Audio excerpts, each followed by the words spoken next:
The alarm screamed through the bridge of the Imperial patrol ship Eternal Vigilance. Fleet Commander Jathron's forearms moved across his control panel with practiced efficiency, his purple skin darkening with concern. In 300 years of service, he had never seen readings like this. "Report," he commanded, his voice steady despite the chaos erupting around him. "Commander, we have a massive energy signature appearing from nowhere," his sensor officer reported, her voice trembling. "It's not a jump portal. It's not a wormhole.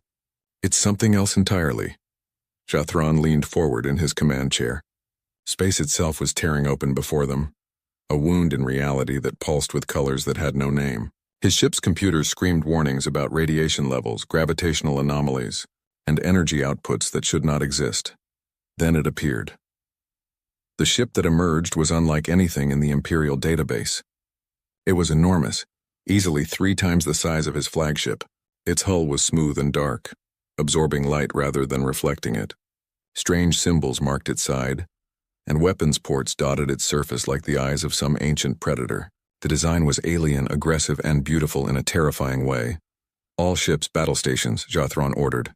His fleet of 12 patrol vessels moved into defensive formation, though he knew deep in his heart that if this unknown ship was hostile, they would not survive long enough to send a warning. "Commander, it's broadcasting," his communications officer said, "but the language is ancient." "The computer is trying to translate now," Jathron waited. The Galactic Empire had ruled known space for 3,000 years. They had cataloged every spacefaring species, absorbed or allied with hundreds of civilizations. There should be nothing unknown left. But this ship proved that assumption wrong. "Translation complete, sir. It's human." The word sent a shock through the bridge. Human. The species that had vanished 800 years ago, presumed extinct or fallen back into primitive darkness. The Empire had discovered them once, briefly made contact with a small fleet of colony ships. Then those ships had disappeared, their navigation systems failing, their distress calls going silent. The Empire had searched for decades but found nothing. Eventually, humanity became a footnote in galactic history, a cautionary tale about species that reached too far too fast. "Hail them," Jathron ordered. "Use every frequency. If they're human, they may not have modern communication protocols." For long minutes, there was only silence. The human ship hung in space like a sleeping giant, its weapons powered but not targeting anything. Jathron's tactical officer reported that the ship's shields were active and unlike anything they had encountered.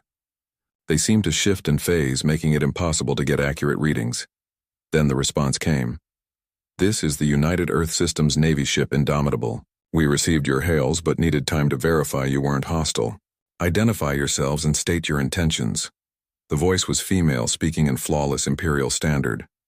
Jathron's translator worked in reverse, and he heard the underlying human language, melodic and strange. "This is Fleet Commander Jathron of the Vrexian Imperial Patrol. You are in Empire space. We thought humanity was extinct. Where have you been?" A pause, then laughter, genuine and confused. "Extinct? We've been exploring and colonizing for 800 years. We have 52 colony worlds, 14 major shipyards, and a population of 40 billion. Who told you we were extinct?" Jathron felt all 4 of his heart skip a beat. 52 worlds. That was impossible. The humans they had met 8 centuries ago barely had functional faster-than-light travel. They had been struggling, desperate, fleeing some disaster on their homeworld. "We met humans 800 years ago, a fleet of colony ships. They went silent. We searched but found nothing." Another pause, longer this time. When the human responded, her voice was softer, sad. "The Western Fleet. We lost contact with them too. Navigation system cascade failure. We thought they were gone. We've been searching for them for centuries while expanding in the other direction." "Other direction?" Jathron asked. "Commander, perhaps we should meet in person. I'm Admiral Sarah Chen. If what you're saying is true, if there's been a massive galactic civilization right next door and we didn't know about it, we have a lot to discuss." Jathron made a decision that would change galactic history. "Agreed. I'm transmitting coordinates for a neutral location. We'll construct a meeting station there." "Understood. Indomitable will hold position here." "Just one question, Commander." "Yes? You called this a patrol fleet. How many ships does the Empire have?" Jathron felt pride swell in his chest. "The Imperial Navy commands 17,000 warships across 1,000 star systems. How many ships does Earth have?" The response chilled him. "In this sector? Just the Indomitable. It's a scout frigate, one of our smallest long-range vessels. Our main battle fleet operates closer to home. We have about 300 capital ships and maybe 2,000 support vessels. The connection went silent as both sides processed this information. Jathron's tactical officer pulled up the scans of the Indomitable again, triple-checking the readings. If this was their small ship, if their technology was this far ahead of Imperial standard, then humanity had not simply survived. They had evolved into something the galaxy was not prepared for. "Commander," his science officer whispered, "I've been analyzing their ship. Their power generation is off our scale. Their weapons use principles our physicists say are impossible. Their shields exist partially outside normal space-time. If they have 300 ships larger than this one..." Jathron understood. The Empire had 17,000 ships. But if each human ship was worth 50 Imperial vessels, the mathematics became terrifying. Humanity could fight the Empire to a standstill, maybe even win, and they didn't even know the Empire existed until today. "Send a priority transmission to High Command," Jathron ordered. "Code Phoenix. Tell them everything. Tell them humanity has returned and they are not what we expected." As his ship began preparing for the meeting, Jathron studied the image of the Indomitable on his screen. Somewhere aboard that ship, Admiral Chen was probably doing the same thing, looking at his fleet, wondering about the empire that had found her.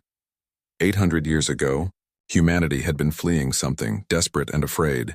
800 years ago, they had been the weaker species, struggling to survive in the dark between stars. But they had survived, more than survived. They had grown strong in the darkness, facing horrors that the comfortable established empire had never encountered. Jathron was a military commander with 3 centuries of experience. He knew how to read threats, how to assess danger, and every instinct he possessed was screaming one message. The galaxy had just become much more complicated.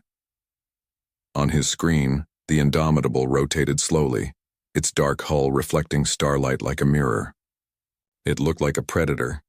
It looked like something built by a species that had learned to fight for every breath, every world, every moment of survival. Jathron wondered what had taught them to build ships like that. He wondered what they had found in the darkness beyond the Empire's borders. And he wondered, with a feeling he had not experienced in centuries, if meeting humanity again was going to be the Empire's greatest fortune or its worst nightmare. The next few days would tell. The galaxy held its breath and waited.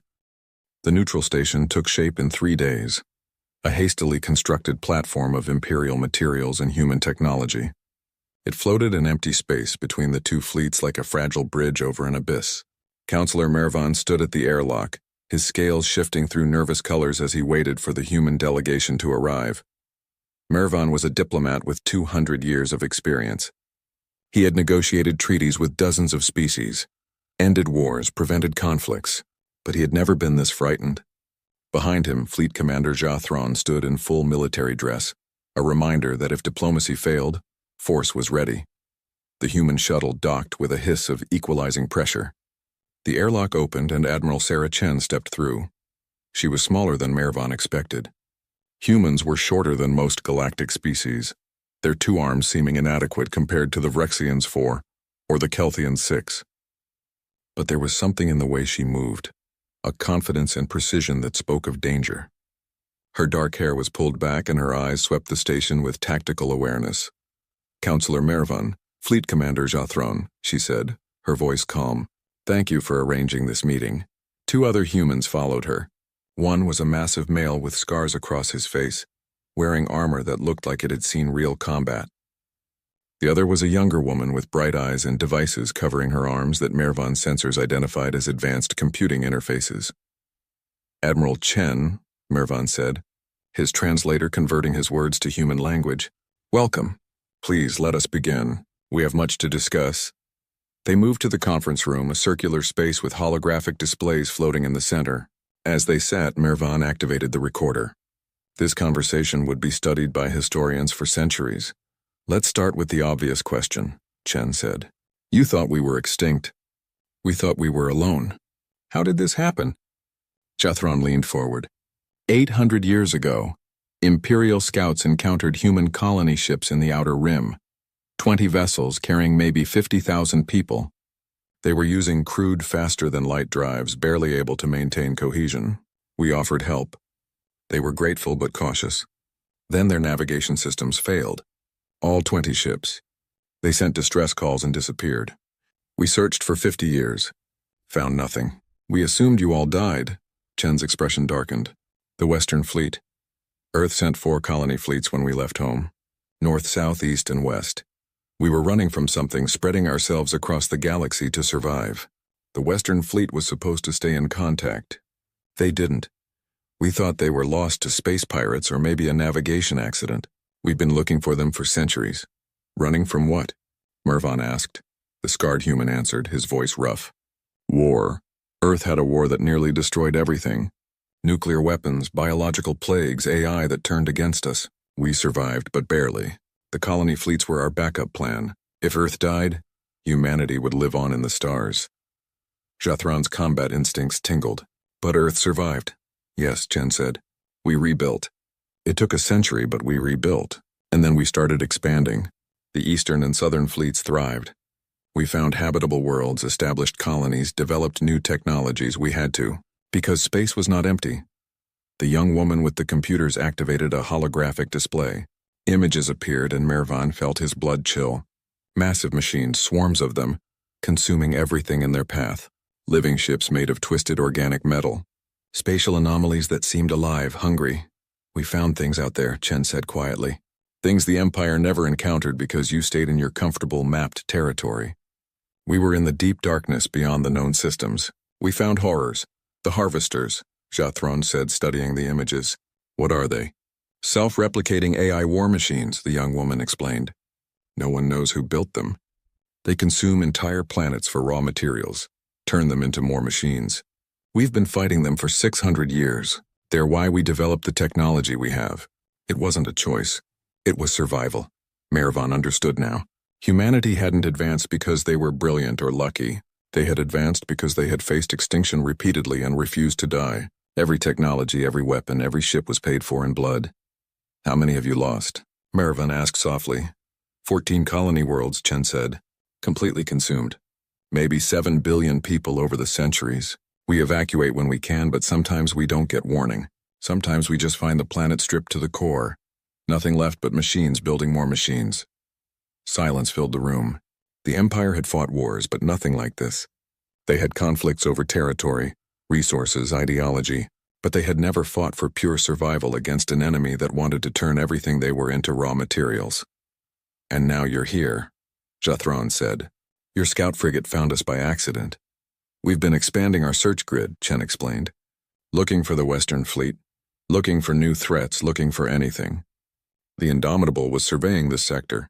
We didn't expect to find a galactic empire. We didn't expect to find anyone. Yet you came in peace, Mervan noted. Chen smiled slightly. We came prepared for anything. But we always try peace first. War's easy. Peace requires actual intelligence. Over the next hours, they talked. They shared information, histories, cultures. The Empire learned about human democracy. Their chaotic political systems where billions of voices competed for attention. Humans learned about the imperial hierarchy, the carefully ordered society where everyone had a place. The differences were stark and troubling. The Empire valued order, honor, tradition. Humans valued freedom, innovation, individualism.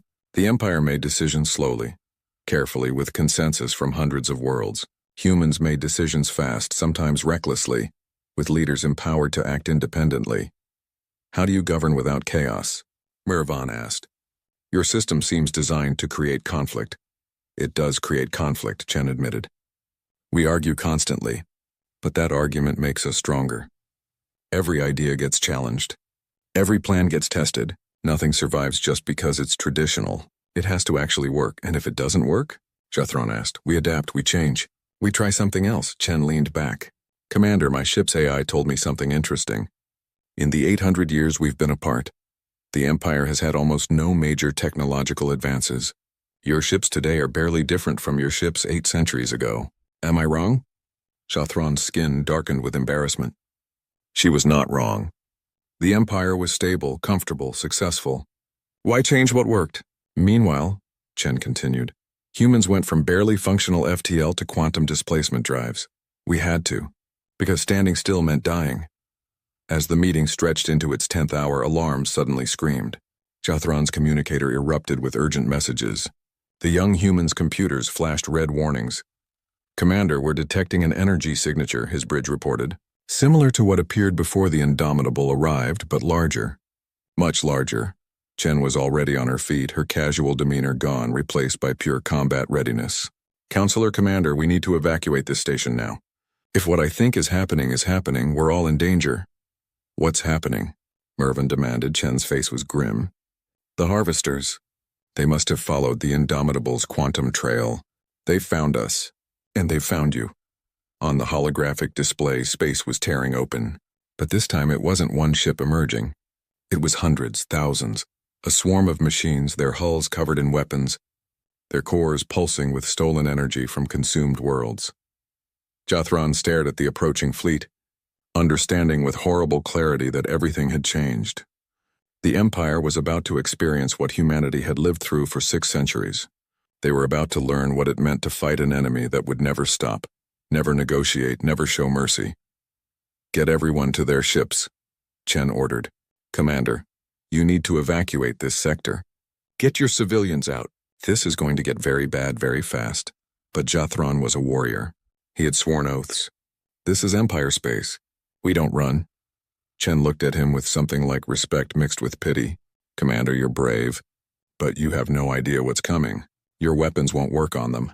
Your shields won't hold. You need to get your people out while you can." "Then help us fight," Jothron said. It was the moment everything changed. Chen looked at Mervyn, then back at Jothron.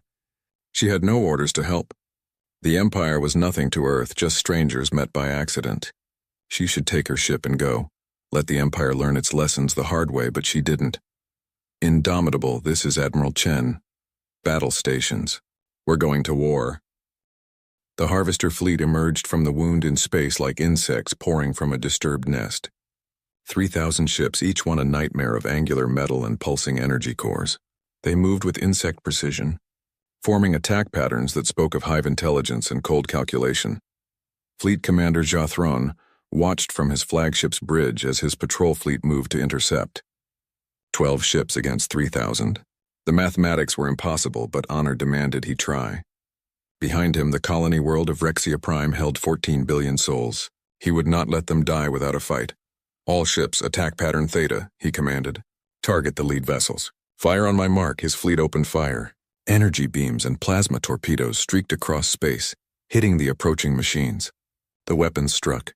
They exploded, and they accomplished exactly nothing. "Commander, shields are holding at 100%, his tactical officer reported, voice shaking. "Our weapons aren't even scratching them. Increase power." "Focus all fire on a single target," Jothron ordered. They tried. Every ship in his fleet poured maximum firepower into one harvester vessel. The machine absorbed the punishment like a mountain ignoring raindrops. Then it returned fire. The beam that struck the Imperial cruiser honored duty was nothing like Imperial weapons. It didn't explode. It dissolved. The ship's shields failed instantly, and the hull began breaking apart at the molecular level. Metal turning to dust, atmosphere venting. Crew dying before they could even scream. "Evasive maneuvers!" Jothron shouted. But 2 more ships were already dying. The harvesters were not trying to destroy them. They were erasing them, converting matter into energy to fuel their endless hunger. A transmission cut through the chaos. Admiral Chen's voice calm despite the hell breaking out around them. "Imperial fleet, this is the Indomitable. We're jumping in. Follow our lead and maybe we all survive this." Space twisted, and the human warship appeared directly between the Imperial fleet and the harvesters. It was suicide. Jothron wanted to scream at Chen to retreat, but the words died in his throat as the Indomitable opened fire. The weapons that emerged from the human ship were beautiful and terrible. They didn't look like beams or projectiles. They looked like reality breaking. Space itself twisted around the harvester ships, and suddenly 3 of them simply folded inward and vanished, crushed by their own mass as local gravity increased to impossible levels. "Quantum displacement cannons." Chen's voice came through. "They compress space-time around the target. Now, Imperial ships, listen carefully. Your weapons won't hurt them, but you can help. We need you to herd them. Drive them toward us. Make them cluster together. Jathron understood instantly. All ships new formation. We're bait. Draw them in tight, then break away when the human ship fires. Move! The Imperial fleet danced with death. They flew close to the harvesters, tempting them, pulling them into pursuit patterns that bunched the enemy together. Then the Indomitable would fire and reality would scream as machines were crushed into nothing. But there were so many. For every 10 the humans destroyed, 100 more pushed forward. The harvester fleet was approaching Vrexia Prime and nothing could stop them all. Commander, we're detecting ground strikes, his communications officer reported. The harvesters are landing troops on the surface. Evacuation is underway, but we can't save everyone. Jathron made a decision. Admiral Chen, I'm taking 3 ships to the surface. We need to slow them down, buy time for the evacuation. Acknowledged, Chen said. I'm sending my Marine detachment. They've fought harvesters on the ground before. Let them help. The shuttle that descended carried 50 human Marines. Jathron met them on the landing pad as civilians fled around them. The Marines were wearing armor that looked alive, shifting and adapting to the environment. Their weapons were compact but radiated power signatures that made his sensors scream warnings. The leader removed her helmet. She was young, maybe 30 in human years, with cold eyes that had seen too much death.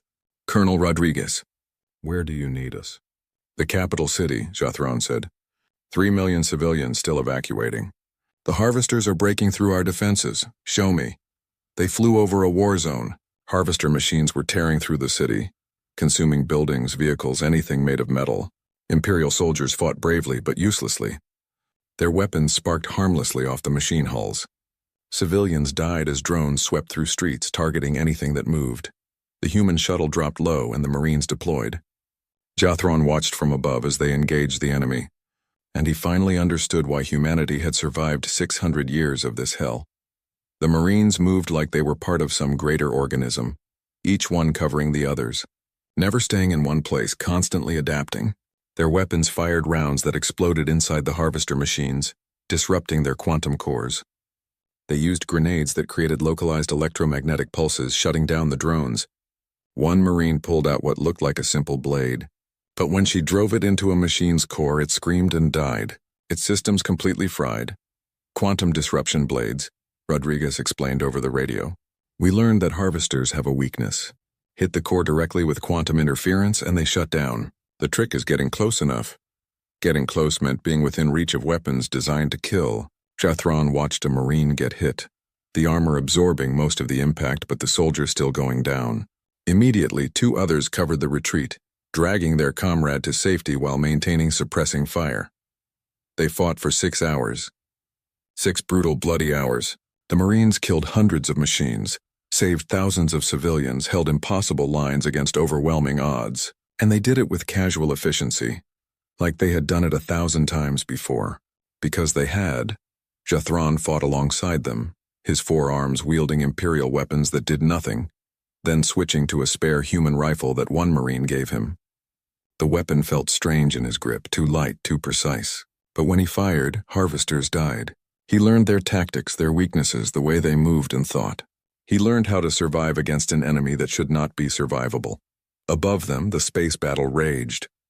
The Indomitable was fighting alone now, the Imperial fleet too damaged to do more than evacuate ships. Admiral Chen's warship danced between enemy fire, its shields flickering but holding, its weapons carving paths of destruction through the machine swarm. But even the Indomitable had limits.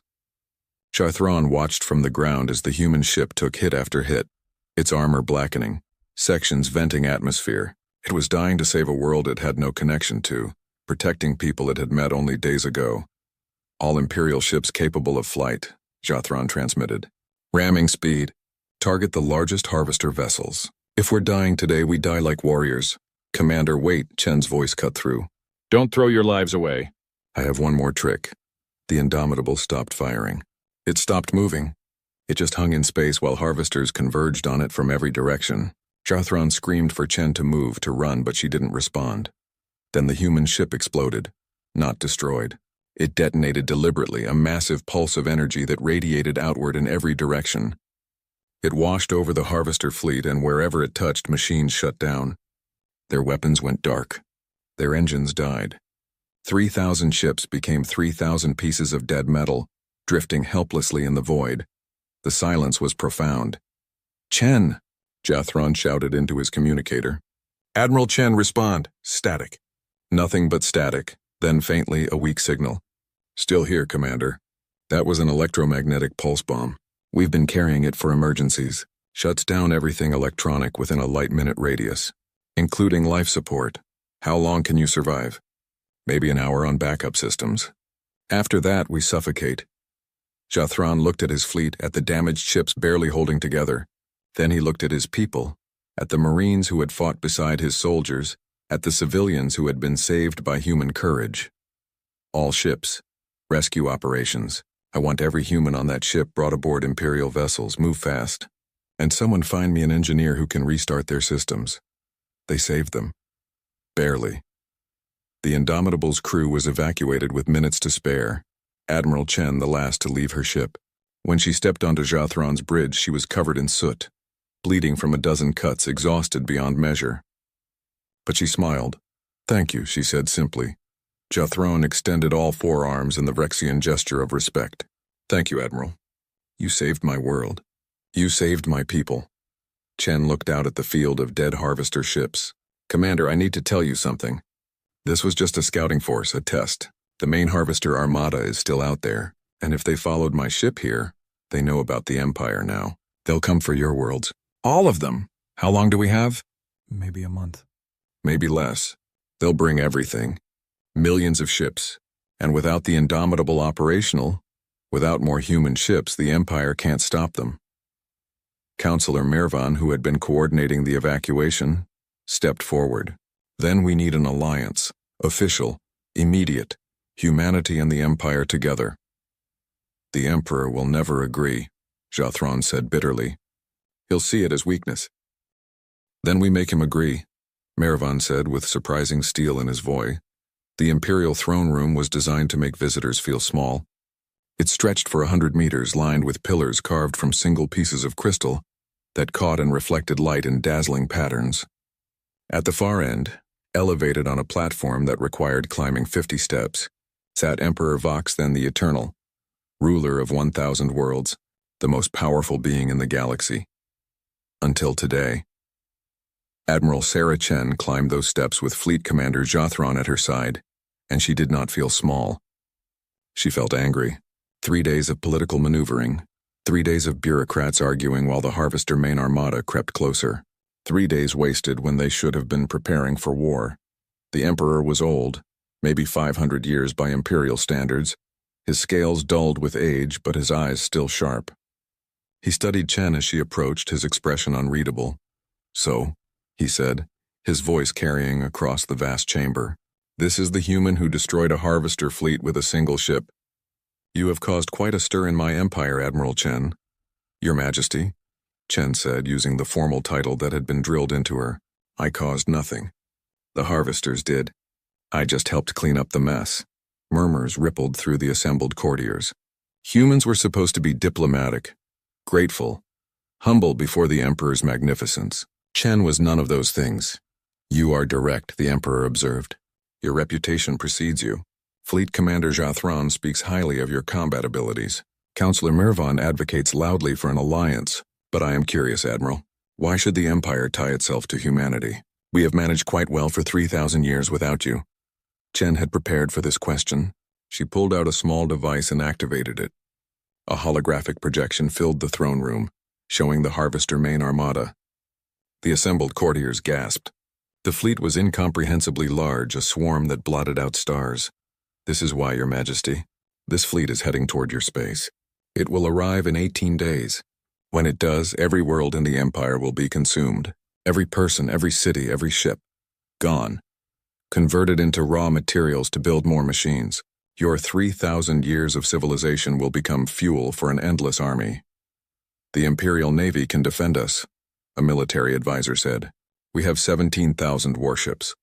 And they won't stop even a fraction of this fleet," Chen replied. "I fought harvesters for my entire career. Your weapons don't work on them. Your shields can't hold them. Your tactics assume an enemy that wants territory or resources. Harvesters don't want anything. They just consume. Unless you want to watch your empire die, you need us. Or perhaps we need only your technology, another courtier suggested. Share your weapons and we can defend ourselves. Chen laughed, bitter and sharp. It took humanity 600 years to develop these weapons. 600 years of losing worlds, of watching billions die, of trying and failing and trying again. You think you can learn it in 18 days? You think you can manufacture quantum displacement cannons in your shipyards that have never built anything more advanced than plasma batteries? You are arrogant, the Emperor said. I'm realistic, Chen shot back. Your Majesty, I'm not here to beg. I'm here to offer a partnership. Humanity has the technology and experience. The Empire has the numbers and industrial capacity. Together we can win. Separately we both die. It's that simple. Jathron stepped forward.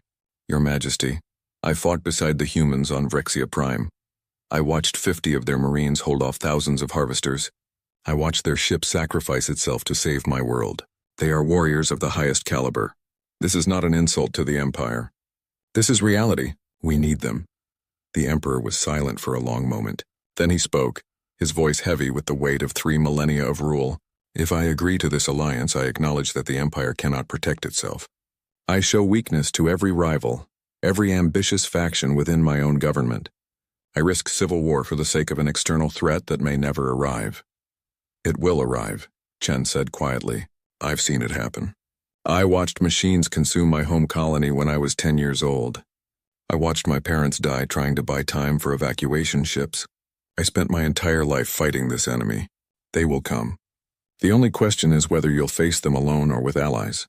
The throne room doors burst open. A messenger ran in, protocol forgotten in his panic. Your Majesty, we're receiving reports. 3 Imperial worlds in the Outer Rim have gone silent. All communication cut off. Long-range sensors show energy signatures consistent with harvester activity. The courtiers erupted in chaos. The Emperor's expression hardened. How long? The attacks happened 6 hours ago, Your Majesty. By the time we got there, the planets were stripped. Nothing left. 14 billion people gone. Chen felt sick. It had started. The harvesters weren't waiting. They were already feeding, building strength for the main assault. Admiral Chen, the Emperor said, his voice cutting through the noise. What do you need? Everything, Chen said. I need your shipyards working at full capacity. I need your best engineers learning our technology. I need every ship you have refitted with weapons that can actually hurt these things. And I need the human fleet here as fast as possible. How long for your fleet to arrive? 2 weeks if they push the quantum drives to maximum. But Your Majesty, even with both our fleets, we're outnumbered 100 to 1. We need a strategy. We need a battlefield we choose. We need every advantage we can create. The Emperor stood, his ancient body moving with surprising grace. Then we begin. Counselor Miravan, you are now ambassador to humanity. Coordinate with Admiral Chen. Fleet Commander Jathron, you will oversee the military integration. I want human advisors in every major fleet. I want our ships capable of fighting within 10 days. Your Majesty, a courtier protested. This gives humans access to all our military secrets. And gives us access to theirs, the Emperor replied. This is not about secrets. This is about survival. Are we clear? The courtier bowed, defeated. Over the next 10 days, the Empire transformed. Human engineers arrived on transport ships, bringing with them technology that seemed like magic to Imperial scientists. They installed quantum cannons on Imperial battleships, taught crews how to target harvester weak points, shared tactical manuals written in blood across 6 centuries of warfare. Chen spent 18 hours a day in meetings, coordinating with dozens of Imperial military leaders. She taught them about harvester tactics, about how they adapted and learned, about the importance of unpredictability and constant adaptation. She also learned about the Empire, about their honor codes, their loyalty to comrades, their willingness to die for duty. They were not weak or cowardly. They were simply unprepared for an enemy like this. They had fought civilized wars with rules and objectives. The harvesters followed no rules and had only one objective: consume everything. On the 5th day, something unexpected happened. Chen was reviewing defensive plans when a young Imperial officer approached her.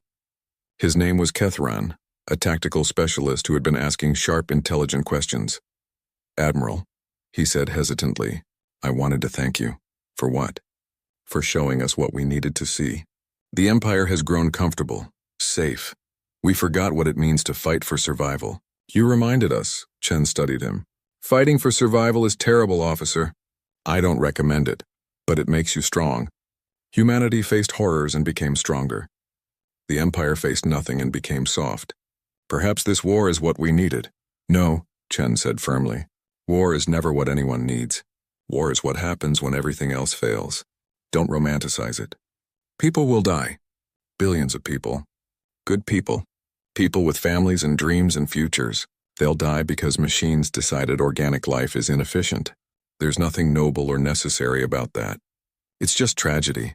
Kethran was quiet for a moment. Then he nodded. You're right. I apologize. Don't apologize. Just fight well when the time comes. Honor the people we're trying to save by making sure they survive. On the 10th day, the human fleet arrived. 80 warships, each one bristling with weapons that made space itself nervous. They moved in perfect formation, like a school of predatory fish, beautiful and deadly. Admiral Chen stood on the bridge of the repaired Indomitable and watched them arrive with pride. Her second-in-command, Captain Torres, stood beside her. Think we can win this? I don't know, Chen admitted. But we have to try. Because if we lose, there's nothing left. No home to return to. No future to build. Just machines and emptiness. Then we better not lose. The combined fleet assembled. 1,200 Imperial ships and 80 human vessels. It should have been impossible. Two civilizations that had never worked together suddenly fighting as one unit. But desperation creates cooperation. Every captain knew what was at stake. Jathron moved his command to the Indomitable's sister ship, working directly with human tactical officers to coordinate the combined fleet. The plan was simple in concept, horrifying in execution. They would meet the Harvester Armada in the Abyss Expanse, empty space between star systems. No civilians, no worlds to protect, just two forces meeting in the void to determine the fate of organic life in the galaxy. On the 18th day, sensors detected the approaching enemy. The Abyss Expanse lived up to its name. Empty space stretched in every direction. No stars nearby, no planets, nothing but void. It was the perfect battlefield. No civilians to protect, no infrastructure to save. Just two forces meeting to decide which would continue existing. Admiral Sarah Chen watched the Harvester Armada approach on her tactical display. 3 million ships. The number was so large it became meaningless, abstract. Her mind tried to comprehend it and failed. She had fought harvesters for decades, but never anything approaching this scale. Distance to engagement range? She asked. 40 minutes at current speeds, her tactical officer replied. They're not trying to avoid us. They're coming straight on. Of course they were. Harvesters didn't fear. They didn't strategize beyond basic optimization. They saw targets and consumed them. Simple, efficient, terrifying. Beside her, Fleet Commander Jathron studied the same display. In the past 18 days, the four-armed Vrexian warrior had become more than an ally. He had become a friend. They had fought together, planned together, learned to trust each other's instincts in combat. First time I saw the Indomitable, I thought it was the most dangerous thing in the galaxy, Jathron said quietly. Now I realize it was trying to survive something even more dangerous. That's humanity, Chen said. We're not the strongest or smartest species. We just refuse to die quietly. A useful trait. Today we'll see if it's useful enough. The combined fleet moved into formation. The strategy was called the Chen Maneuver, though Chen hadn't named it. The human ships would use their quantum displacement drives to create artificial gravity wells across a wide area. The harvesters, following basic optimization patterns, would funnel into the gravity wells to save energy. That's when the Imperial ships would hit them, concentrating overwhelming firepower in narrow kill zones. In theory, it was brilliant. In practice, it required perfect timing, coordination between two species that had never fought together before, and luck. Lots of luck. All human ships begin quantum displacement, Chen ordered. Create the wells on my mark. 80 human warships activated drives that bent space-time itself. Reality rippled like water and gravity increased along carefully planned vectors. Space became a maze where some paths required 10 times more energy to traverse than others. The harvesters, operating on efficiency protocols, would naturally choose the lower energy paths. Gravity wells established, Captain Torres reported. They're holding stable. Imperial fleet move into ambush positions, Jathron transmitted. Hold fire until they're fully committed. 1,200 Imperial ships glided into position along the kill zones. Every weapon charged, every crew member at their station, waiting.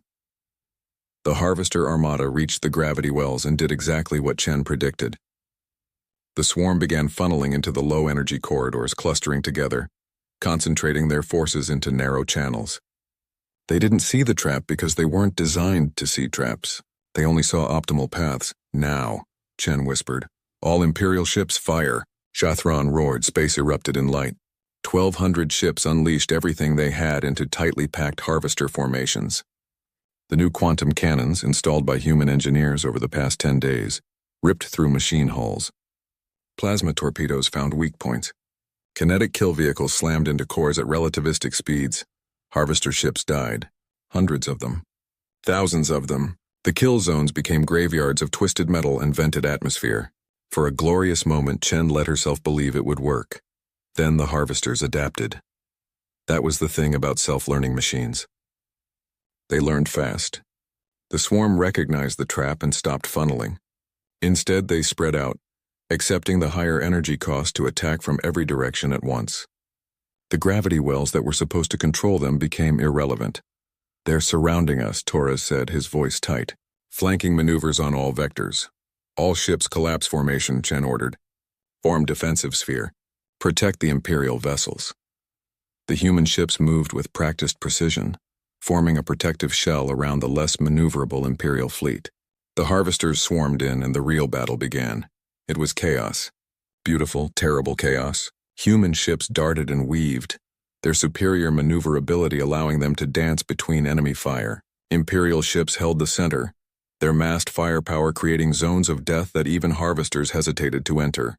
Together they fought as one organism, each part supporting the others. But there were so many enemies. For every harvester destroyed, 10 more took its place. The machines didn't care about losses. They just kept coming, endless and patient, knowing that organic beings tired and machines did not. Admiral, the Valiant Star is taking heavy fire, the communications officer reported. Shields at 20%. Indomitable moving to support, Chen said, piloting her ship toward the struggling Imperial cruiser. Her quantum cannons carved a path through the enemy swarm, and the Valiant Star managed to retreat to safety. But it was a temporary reprieve. Chen watched her tactical display with growing dread. They were losing.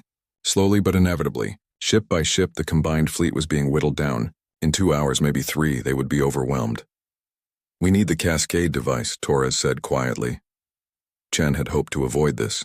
The Cascade device was humanity's ultimate weapon against harvesters. It sent out a quantum interference pulse that disrupted the hive network linking all harvester machines. Once triggered, it would shut down every machine in range. But there was a problem. The device only works if we can deliver it to their central command ship, Chen said. The one coordinating the entire armada. It's somewhere in the center of their formation. Getting there means flying through 2 million hostile ships.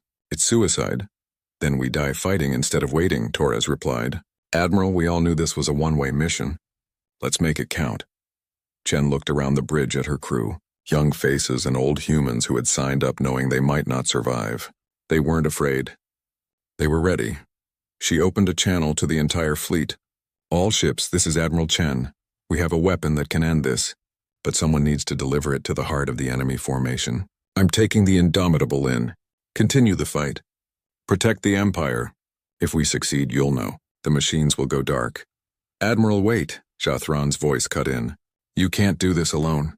My ship will accompany you. Commander, you'll be killed. Then I'll die like a warrior protecting my empire. This is my choice, Admiral. Don't deny me this honor. Chen wanted to argue, but she understood. Some things mattered more than survival. Understood, Commander. Welcome aboard. Shathran's battleship Honor's Edge moved alongside the Indomitable. Together, the two ships turned toward the center of the Harvester Armada and accelerated to maximum speed. The flight through the enemy swarm was nightmare. Thousands of machines focused fire on them. The Indomitable's shields flickered and failed. Hull breaches vented atmosphere. Crew members died at their stations. But Chen kept flying, kept pushing forward, kept believing they could make it. Beside her, the Honor's Edge was taking even worse punishment. The Imperial battleship wasn't designed for this kind of fight. Sections were breaking away, weapons going offline, life support failing, but Jothron kept pace, his ship's weapons clearing a path when the Indomitables failed. "Commander, your ship can't take much more," Chen transmitted. "Neither can yours," Jothron replied calmly. "Keep flying, Admiral. We're almost there." The central command ship was massive, 10 times the size of any other harvester vessel. It pulsed with energy, coordinating the entire swarm through quantum-entangled communication networks. If they could destroy it, shut down its network, the entire armada would collapse. "Torres, prepare the cascade device," Chen ordered. Device armed. "Admiral, I'm getting strange readings. The command ship is charging something. A weapon we haven't seen before." Chen saw it too. The massive ship's core was glowing brighter, energy building to impossible levels. If that weapon fired at the Imperial fleet, it would be over. They had to stop it now. "Full speed," she ordered. "Ram it if we have to." The Indomitable surged forward, every remaining thruster firing. The Honor's Edge kept pace. They were 100 kilometers away, 50, 20. The command ship's weapon reached full charge. "Now!" Chen screamed. Torres activated the cascade device and launched it from the Indomitable's torpedo tubes. The small device streaked across the remaining distance and impacted the command ship's hull. For a moment, nothing happened. Then reality screamed. The quantum interference pulse radiated outward at the speed of light, an invisible wave of disruption that severed every quantum link, shut down every hive connection, collapsed the entire network. The command ship went dark. Then the ship next to it. Then 100 ships. 1,000. 1,000,000, 3,000,000 harvester vessels, each one a terrifying war machine, simply stopped. Their weapons powered down. Their engines died. Their intelligence vanished, leaving them as nothing more than metal shells drifting in space. The silence was profound. "Did it work?" Torres asked, his voice barely a whisper. "It worked," Chen confirmed, checking her sensors. "They're all dead. Every single one." Cheers erupted across the combined fleet. Humans and Imperials celebrated together. The joy of survival.